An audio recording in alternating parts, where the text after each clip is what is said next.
โชเนนมังงะหรือการ์ตูนลูกผู้ชายพระเอกมักไม่ใช่คนที่เก่งที่สุดครับเขาเป็นเพียงแค่เด็กวัยรุ่นธรรมดาที่เริ่มต้นจากศูนย์เป็นรองทุกด้านมีแค่แรงใจเท่านั้นที่ฮึดสู้และก็ไม่มีใครเชื่อว่าเขาจะทำความฝันให้เป็นจริงได้เรื่องราวของฟุตบอลทีมชาติญี่ปุ่นเองก็แทบจะไม่ต่างอะไรจากโชเนนมังงะเลยครับฟุตบอลเดิมทีไม่ใช่กีฬาอันดับหนึ่งในใจคนญี่ปุ่นครับตำแหน่งนั้นตกเป็นของเบสบอลแม้แต่สมาคมฟุตบอลของญี่ปุ่นก็ก่อตั้งช้ากว่าของไทยด้วยซ้ำไป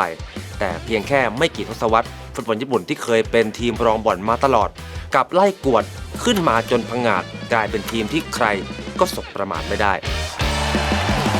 และพวกเขาไม่ได้พอใจแค่นั้นครับเพราะว่าเป้าหมายของพวกเขาก็คือการเป็นแชมป์ฟุตบอลโลก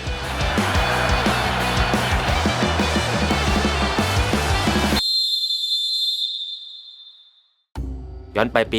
1873 ในยุคเมจิห่วงเวลาที่ญี่ปุ่นเปิดประตูโอบรับวิทยาการความรู้และวัฒนธรรมจากซีกโลกตะวันตกลูกบอลลูกกลมๆถูกแพ็คใส่กล่องลงเรือข้ามน้ำข้ามทะเล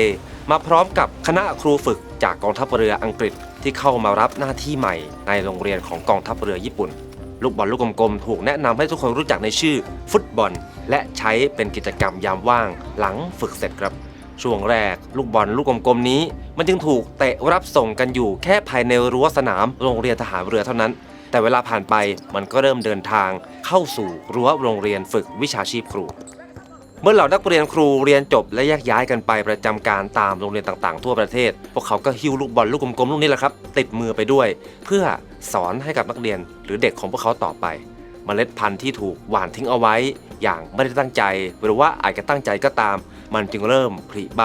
แตกกิ่งก้านสาขาใหญ่ขึ้นเรื่อยๆจากการเตะเล่นเพื่อผ่อนคลายยกระดับกลายเป็นการแข่งขันในกลุ่มโรงเรียนฝึกวิชาชีพครูในระดับมัธยมและในระดับมหาวิทยาลัยตามมาครับเมื่อเข็มนาฬิกาหมุนมาถึงปี 1921 ญี่ปุ่นตัดสินใจก่อตั้งสมาคมฟุตบอลญี่ปุ่นซึ่งต่อมาก็คือ JFA การแข่งขันชิงแชมป์ระดับประเทศครั้งแรกก็เริ่มต้นในปีเดียวกันครับแต่สำหรับการแข่งขันระดับนานาชาติญี่ปุ่นในเวลานั้นยังอยู่ในจุดที่สู้ใครไม่ได้เลยแค่ไล่ตามจีนหรือแม้กระทั่งฟิลิปปินส์ก็ถือว่ายากแล้วครับแต่ถ้าเหลียวไปดูเบสบอลที่เข้ามาในญี่ปุ่นในช่วงเวลาที่ไล่เลี่ยกันเบสบอลก้าวหน้าไปไกลจนเข้าสู่ในใจคนญี่ปุ่นเรียบร้อยแล้วครับพวกเขาเปิดฉากรายการแข่งขันชิงแชมป์โรงเรียนทั่วประเทศมาตั้งแต่ปี 1915 ซึ่งเป็นรากเหง้าของการแข่งขันโคชิเองในปัจจุบันครับจึงเมื่อสนามโคชิเองสร้างเสร็จสมบูรณ์เมื่อปี 1924 สังเวียนแห่งนี้ก็กลายเป็นพื้นที่ศักดิ์สิทธิ์ของการดวลเดือดแถมยังมีสื่อหนังสือพิมพ์ยักษ์ใหญ่เข้ามาช่วยโหมกระแสเบสบอลในยุค 1920 จึงไม่ได้เป็นแค่การแข่งขันทั่วไปครับแต่ว่ามีสนามกีฬาในระดับไอคอนมีแรงสนับสนุนจากสื่อแล้วก็มีเรื่องราวการสู้สุดชีวิตของเด็กมัธยมเพื่อศักดิ์ศรีบ้านเกิดส่วนฟุตบอลมันยังจำกัดวงอยู่ในแค่กลุ่มสถาบันการศึกษาไม่มีพื้นที่กลางทางวัฒนธรรมให้กับคนทั้งประเทศมาร่วมอินไปด้วยกันเหมือนที่เบสบอลเขาเป็นครับลีกฟุตบอลสมัครเล่นระดับชาติแห่งแรกของญี่ปุ่นในชื่อ JSL หรือว่า Japan Soccer League เกิดขึ้นเมื่อปี 1965 แต่ไม่ใช่ลีกอาชีพแบบที่เราคุ้นเคยในปัจจุบันหรอกครับทีมส่วนใหญ่ก็เป็นทีมของบริษัทเอกชนนักฟุตบอลจำนวนมากมีสถานะเป็นพนักงานบริษัทกลางวันก็วุ่นอยู่กับงานเอกสารตกเย็นก็ถอดเนคไทลงมาซ้อมฟุตบอลญี่ปุ่นโดยรวมในเวลานั้นมันจึงเติบโตไปอย่างไม่หวือหวาอะไรจุดที่เข้ามาพลิกสถานการณ์ก็คือโอลิมปิกที่เม็กซิโกเมื่อปี 1968 ครับเมื่อทีมชาติญี่ปุ่นหักปากกาเซียนเอาชนะเจ้าภาพเม็กซิโก 2-0 คว้าเหรียญทองแดงมาครองได้อย่างเหลือเชื่อความสำเร็จครั้งนั้นปลุกกระแสฟุตบอลฟีเวอร์ครับมีสโมสรเยาวชนและโรงเรียนสอนฟุตบอลผุดขึ้นในหลายพื้นที่แต่ช่วงเวลาแห่งความรุ่งโรจน์กลับอยู่ได้ไม่นานครับกระแสฟุตบอลค่อยๆซาลงไปอย่างน่าใจหายภายในเวลาเพียงแค่ไม่กี่ปีฟุตบอลญี่ปุ่นร่วงดิ่งเข้าสู่ยุคมืดลีก JSL ซบเซาจนคนดูเหลือเพียงแค่หยิบมือไม่ต้องพูดถึงการไปฟุตบอลโลกแล้วคว้าชัยชนะครับในเวลานั้นมันเป็นเรื่องที่แค่ฝันก็ยังไม่กล้าฝันครับ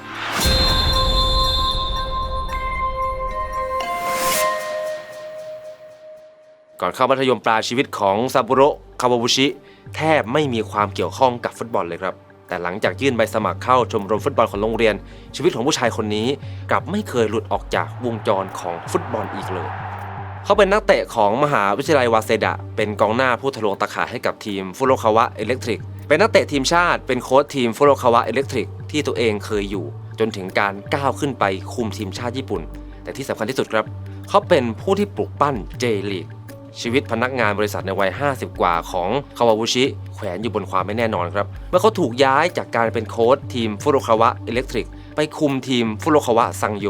ขณะกำลังรู้สึกกังวลกับอนาคตของตัวเองคาวาบุชิได้รับข้อเสนอจาก JSL ให้ไปสร้างลีกฟุตบอลอาชีพขึ้นมา JSL ไม่ได้นึกอยากจะตั้งลีกขึ้นมาแค่เพราะว่าต้องการชุบชีวิตของฟุตบอลญี่ปุ่นให้หลุดพ้นจากยุคมืดหรอกครับ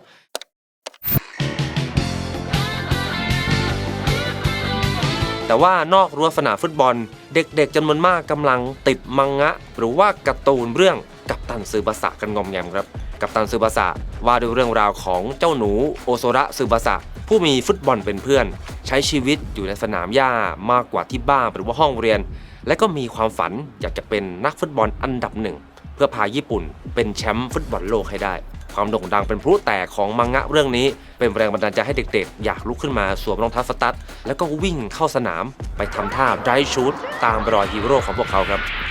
ตัวเลขสถิติของสมาคมฟุตบอลญี่ปุ่นยืนยันสิ่งนี้ครับเพราะว่าปี 1981 ที่มังงะเริ่มตีพิมพ์มีเด็กอายุต่ำกว่า 12 ปีลงทะเบียนเป็นนักฟุตบอลเพียงแค่ 120,000 คนแต่พอซีรีส์แรกจบลงเมื่อปี 1988 ตัวเลขก็พุ่งทะยานเป็น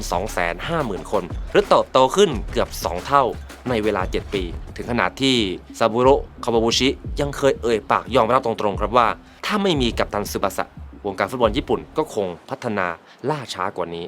ระหว่างกัปตันซึบาสะจุดประกายความรักฟุตบอลให้กับเด็กๆให้ลุกโชนขึ้นมานะครับอีกด้านหนึ่งคาวาบุชิก็กำลังสวมวิญญาณอดีตกองหน้าเดินสายท้าชนกับทีมบริษัทเอกชนทีละแห่งเพื่อเจรจาเงื่อนไขสิ่งหนึ่งที่เขายืนกรานหนักนั่นก็คือชื่อทีมห้ามมีชื่อบริษัทปนอยู่ครับต้องเป็นชื่อเมืองและฉายาเท่านั้นความคิดนี้ตอนนั้นเจอแรงต้านไม่น้อยครับแต่ว่าคาวาบุชิก็ไม่ยอมถอยเช่นกันเพราะว่าเขาอยากสร้างความหมายของฟุตบอลขึ้นมาใหม่ให้เป็นฟุตบอลของทุกคนและการจะไปถึงจุดนั้นได้จำเป็นต้องสร้างความทรงจำร่วมให้กับคนในท้องถิ่นรู้สึกภูมิใจก่อนครับว่าทีมนี้อยู่ในเมืองของเรากำลังลงไปสู้แทนพวกเราไม่ใช่ตัวแทนของบริษัทที่พวกเขาไม่ได้เกี่ยวข้องอะไรเลยหลังคัดเลือกจนได้มา10ทีมหรือว่า10สโมสรแรกคาวาบุชิและทีมงานลุยออกแบบระบบลีกต่อครับพวกเขากางข้อมูลทุกอย่างที่มีไว้บนโต๊ะตั้งแต่กฎของฟีฟ่าโครงสร้างลีกของบุนเดสลีกาเยอรมันข้ามฟากไปศึกษาโมเดลธุรกิจของเมเจอร์ลีกเบสบอลและลีกอเมริกันฟุตบอลหรือว่า NFL ของอเมริกาทุกรายละเอียดยิบย่อยครับตั้งแต่โครงสร้างการบริหารเวลาเงินเดือนการย้ายทีมสิทธิการขายสินค้าไปจนถึงค่าลิขสิทธิ์ถ่ายทอดสด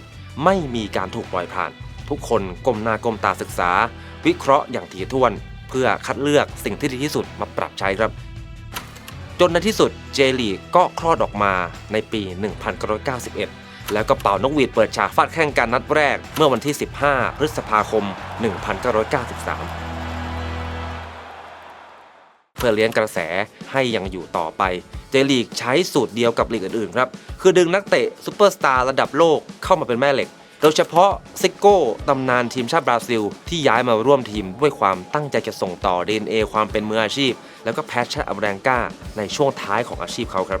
ซิโก้เคียวเข็นสอนทั้งวิธีเล่นวิธีคิดและระเบียบวินัยจนเขาถูกยกย่องให้เป็นซักก้าโนคามิสมะหรือว่าพระเจ้าแห่งวงการฟุตบอลญี่ปุ่นเขาเป็นมืออาชีพของฟุตบอลญี่ปุ่นเริ่มเข้มข้นขึ้นไปอีกขั้นครับเมื่อได้กุนซืออย่างอาร์เซน เวนเกอร์เข้ามาคุมทีมนาโกย่าแกมปัสเวนเกอร์ได้เรียนรู้วิธีคิดและก็ปรัชญาบางอย่างจากการทำงานที่ญี่ปุ่นครับแล้วก็นำสิ่งเหล่านั้นไปปรับใช้จนกลายเป็นรากฐานความสำเร็จอันยิ่งใหญ่ให้กับทีมอาร์เซนอลประเทศอังกฤษในเวลาต่อมาการได้ฟาดแข้งในลีกอาชีพได้รับการถ่ายทอดความรู้จากนักเตะต่างชาติที่ตบเท้าเข้ามาไม่ขาดสายเป็นแรงส่งให้นักเตะญี่ปุ่นพัฒนาทักษะแบบก้าวกระโดดก่อนจะสร้างประวัติศาสตร์ไปฟุตบอลโลกครั้งแรกเมื่อปี 1998 และก็กลายเป็นขาประจำที่ผ่านเข้ารอบสุดท้าย 5 ครั้งติดต่อกันยาวไปจนถึงฟุตบอลโลกปี 2014 ที่บราซิลนักเตะญี่ปุ่นเองก็ไม่ได้เล่นอยู่แค่ในลีกบ้านตัวเองครับมีหลายคนมีโอกาสได้ออกไปวาดลวดลายโชว์ฝีไม้ลายมือในลีกต่างประเทศจนเป็นที่รู้จักไปทั่วโลกและแทนที่พยายามจะรั้งตัวสตาร์เอาไว้เพื่อโกลเดตติ้งเจลีกกลับมองครับว่า ตัวเองเป็นเพียงลีกรองครับนักเตะที่ดีที่สุดของประเทศไม่ควรอยู่กับพวกเขาแต่ต้องถูกส่งออกไปเจรนายในยุโรปซึ่งเป็นศูนย์รวมลีกฟุตบอลที่ดีที่สุดในโลก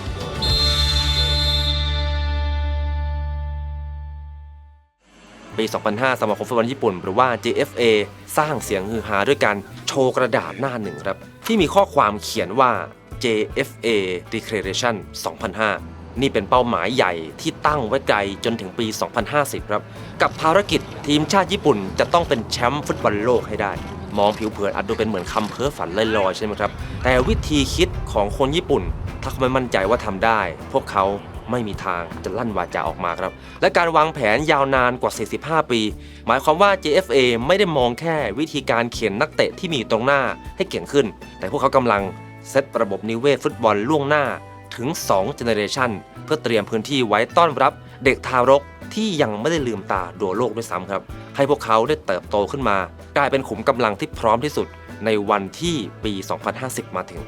JFA Declaration 2005 จึงเป็นมากกว่าตัวอักษรที่อยู่บนกระดาษครับแต่คือการหลอมรวมให้คนญี่ปุ่นทั้งประเทศมีเป้าหมายเดียวกันซึ่งเป็นพลังขับเคลื่อนที่ฝังอยู่ในสายเลือดและวัฒนธรรมของชนชาตินี้มาอย่างยาวนานไม่ได้ก็ตามที่ประเทศมีเป้าหมายทุกภาคส่วนในสังคมเขาจะพร้อมใจกันลดอีโก้ของตัวเองลงแล้วก้มหน้าก้มตาเสียสละร่วมทำให้ความฝันอันยิ่งใหญ่กลายเป็นจริงโดยไม่มีเงื่อนไขครับแต่ญี่ปุ่นก็ปล่อยให้โลกคาใจอยู่นานครับว่าพวกเขามีอาวุธลับหรือว่ามีไม้เด็ดอะไรจะมาใช้คว้าแชมป์ฟุตบอลโลกคำตอบที่เพิ่งถูกเฉลยในปี 2022 เมื่อ JFA ปล่อยคัมภีร์ฟุตบอลแห่งชาติที่ชื่อว่า Japan Way ออกมาครับ Japan Way เป็นเหมือนเข็มทิศนำทางที่คอยชี้ครับว่าฟุตบอลญี่ปุ่นทั้งระบบควรเดินไปทางไหนเพื่อไปให้ถึงฝั่งฝันซึ่งถูกขับเคลื่อนผ่านการพัฒนา4องค์ประกอบสำคัญครับตั้งแต่ทีมชาติการพัฒนาเยาวชนการฝึกสอนโค้ชและฟุตบอลระดับรากหญ้าหนึ่งในแนวคิดสำคัญของ Japan Way ก็คือพีระมิดคู่ฝั่งหนึ่งก็คือพีระมิดฟุตบอลเพื่อความเป็นเลิศที่คอยเคี่ยวกรำคัดกรองหัวกะทิเข้าสู่ลีกอาชีพและก็ทีมชาติแต่อีกฝั่งที่สำคัญไม่แพ้กันก็คือพีระมิดฟุตบอลเพื่อความสุขครับที่เน้นชวนให้ทุกคนทุกระดับก้าวเข้ามาสนุกกับฟุตบอลไม่ว่าจะเตะเพื่อสุขภาพเข้ามาเชียร์เจลีกหรือเสพความบันเทิงผ่านมังงะหรืออนิเมะและอดีตญี่ปุ่นเขาเคยหลงทางครับเน้นแต่ฝั่งความเป็นเลิศและการแข่งขันเพียงอย่างเดียวแต่เมื่อเงยหน้ามองไปยังประเทศที่เคยเป็นแชมป์โลกพวกเขาไม่ได้มีแค่ทีมชาติที่แข็งแกร่งครับแต่ว่าพวกเขายังมีวัฒนธรรมฟุตบอลที่สอดแทรกอยู่ในชีวิตประจำวันญี่ปุ่นจึงเชื่อครับว่ายิ่งพีระมิดฝั่งความสุขแผ่ขยายตัวได้ไกลหรือกว้างมากขึ้นเท่าไหร่ก็ยิ่งเป็นพลังช่วยส่งให้ยอดพีระมิดฝั่งความเป็นเลิศขยายเพิ่มขึ้นตามไปด้วยและทำให้ประเทศมีนักเตะชั้นยอดให้เลือกใช้สอยได้อย่างไม่จำกัดพวกเขาจึงหวังอยากจะเห็นฟุตบอลแฟมิลี่ที่กระจายอยู่ในพีระมิดทั้งสองฝั่งตัวเลขแตะไปถึง10 ล้านคนภายในปี 2050 ส่วนการพัฒนายาวชน JFA เลิกโมเดลการปั้นนักเตะที่ฟังคำสั่งเพียงอย่างเดียวครับแต่หันมาเค้นศักยภาพความกล้าตัดสินใจกล้าเป็นตัวของตัวเองและกล้าเผชิญหน้ากับความเสี่ยงพร้อมวางโรดแมพให้ผู้เล่นเยาวชนระดับหัวกะทิจะต้องได้รับการคัดเกลาจนพร้อมประเดิมสนามในฐานะนักเตะอาชีพตั้งแต่อายุเพียงแค่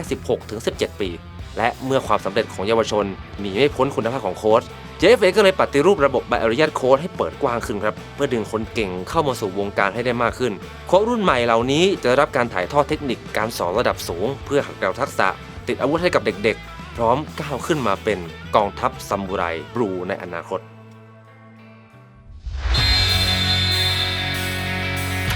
วันนี้แววตาของคนทั้งโลกที่มองไปยังฟุตบอลของญี่ปุ่นเปลี่ยนไปแล้วอย่างสิ้นเชิงครับเพราะเขาไม่ใช่ทีมแจกแต้มหรือว่าทีมรองบอลที่ใครจะฝ่าไปได้ง่ายๆอีกต่อไปความมั่นใจของทัพซามูไรบลูพุ่งทะยานถึงขั้นมองว่าตำแหน่งแชมป์ฟุตบอลโลกอาจจะไม่ต้องรอนานถึงปี 2050 ด้วยซ้ำครับยิ่งมาโชว์ฟอร์มเอาชนะทีมชาติบราซิลอดีตแชมป์โลก5 สมัยได้ในเกมอุ่นเครื่องยิ่งทำให้ทุกสายตาจับจ้องไปที่ญี่ปุ่นแต่สิ่งที่ทำให้พวกเขาน่ากลัวไม่ใช่แค่ผลการแข่งขันแค่นัดเดียวครับในสนามแข่งญี่ปุ่นมีระบบการเล่นแบบร่วมแรงร่วมใจหรือที่เรียกว่าสไตล์ collective ซึ่งถูกขัดเกลามาหลายปีภายใต้คัมภีร์ Japan Way ครับมันคืออาวุธที่ถูกคิดค้นมาเพื่อทลายข้อจำกัดเรื่องรูปร่างสรีระของคนเอเชียที่เสียเปรียบชาติตะวันตกโดยเฉพาะพวกเขาไม่เลือกจะฝากความหวังไว้กับซูเปอร์สตาร์คนใดคนหนึ่งแต่ แต่ว่าขับเคลื่อนด้วยระบบฟันเฟืองที่มีประสิทธิภาพสูงทุกตำแหน่งมีมาตรฐานใกล้เคียงกันจนสามารถหมุนเวียนสลับปรับเปลี่ยนกันได้หมดอย่างไร้รอยต่อครับเน้นใช้ความเร็วและการต่อบอลสั้นเข้าโจมตีคู่แข่งแต่เมื่อเสียบอลก็พร้อมใจกันวิ่งไล่บี้บีบพื้นที่ให้แคบลงเพื่อแย่งบอลกลับคืนมาให้ไวที่สุดและทันทีที่พลิกกลับมาครอบครองบอลได้เกมรุกอันน่ากลัวจะถูกปลุกขึ้นมาด้วยการเปลี่ยนจังหวะที่รวดเร็วฉับไวการเคลื่อนไหวที่บ้าคลั่งตลอด90นาทีนี้ถูกขับเคลื่อนด้วยสปิริตซามูไรที่ทำงานหนักและก็สู้ไม่ถอยครับผนวกกับปรัชญาซันชินหรือการคงความตื่นตัวและรักษาสมาธิในทุกเสี้ยววินาทีซึ่งถูกปลูกฝังไว้ตั้งแต่ยุค 1960 ที่ทำให้นักเตะญี่ปุ่นไม่มีการเหม่อลอยหรือหยุดนิ่งแม้จะจบจังหวะเล่นของตัวเองไปแล้วครับพวกเขาพร้อมสลับโหมดรุกรับแก้ปัญหาเฉพาะหน้าภายใต้ความกดดันได้อย่างยอดเยี่ยมแต่ทว่าท่ามกลางระบบที่ดูเหมือนจะสมบูรณ์แบบนี้ญี่ปุ่นก็ยังคงมีกำแพงหนาที่ยังก้าวข้ามไปไม่ได้ครับนั่นคืออาถรรพ์ในรอบน็อกเอาท์ของฟุตบอลโลกที่พวกเขามักจะไปจอดอยู่แค่รอบ16ทีมและความจริงอันแสนเจ็บปวดเปิดเผยให้เห็นนะครับว่าระบบทีมที่เน้นความสามัคคีและการเสียสละเพื่อส่วนรวมมากเกินไปมันกลับกลายเป็นดาบสองคมครับที่ทำให้ทีมขาดสัญชาตญาณนักล่าเมื่อทุกคนในทีมเท่ากันหมดญี่ปุ่นจึงขาดแคลนผู้เล่นระดับท็อป5ของโลกที่มีความเห็นแก่ตัวในเชิงฟุตบอลมีอีโก้และมีพลังวิเศษพอที่จะลุกขึ้นมาฉายเดี่ยวทลายแนวรับของคู่แข่งสามารถตัดสินเกมได้ด้วยตัวเองในวินาทีชี้เป็นชี้ตายเหมือนอย่างที่ลิโอเมสซี่หรือว่าคริสเตียโนโรนัลโดเคยทำไว้ให้กับทีมชาติของตัวเองครับเพื่อทำลายกำแพงนี้ญี่ปุ่นจึงเริ่มหยิบยกแนวคิดที่ดุดันขึ้นมาพูดถึงครับซึ่งไปตรงกับแก่นการ์ตูนฟุตบอลชื่อดังแห่งยุคอย่างบูร็อกพอดีในเรื่องของบูร็อกเริ่มต้นจากสมมติฐานว่าญี่ปุ่นแพ้ฟุตบอลโลกเพราะว่าขาดกองหน้าที่กระหายประตูจึงเกิดโปรเจกต์ลับรวบรวมกองหน้าดาวรุ่ง300คนมาแข่งกันแบบเซอร์ไวเวอร์เพื่อเฟ้นหาสุดยอดกองหน้าเพียงหนึ่งเดียวที่จะพาทีมไปคว้าแชมป์โลกการ์ตูนเรื่องนี้เป็นกระจกสะท้อนโจทย์หินในโลกความจริงว่าประเทศที่หล่อหลอมขึ้นมาจากระบบทีมเวิร์กอันเหนียวแน่นจะให้กำเนิดนักล่าสายพันธุ์ดุดันที่กล้าเล่นเพื่อตัวเองแต่แบกรับศรัทธาของคนทั้งชาติไว้ได้อย่างไรแต่ถ้าหากพวกเขาทำได้สำเร็จเมื่อระบบทีมที่แข็งแกร่งไร้เทียมทานจากคัมภีร์แจเปนเวมาผสมผสานเข้ากับสัญชาตญาณดิบของนักล่าสายบูล็อกนี่จะเป็นการอัปเกรดสุดยอดอาวุธที่พร้อมพาทัพซามูไรบลูพังทลายทุกกำแพงในรอบลึกครับและพิสูจน์ให้โลกเห็นว่าการมีชื่อประเทศญี่ปุ่นสลักไว้บนถ้วยรางวัลที่ยิ่งใหญ่ที่สุดในฟุตบอลโลกมันก็คือฝันที่เป็นจริงได้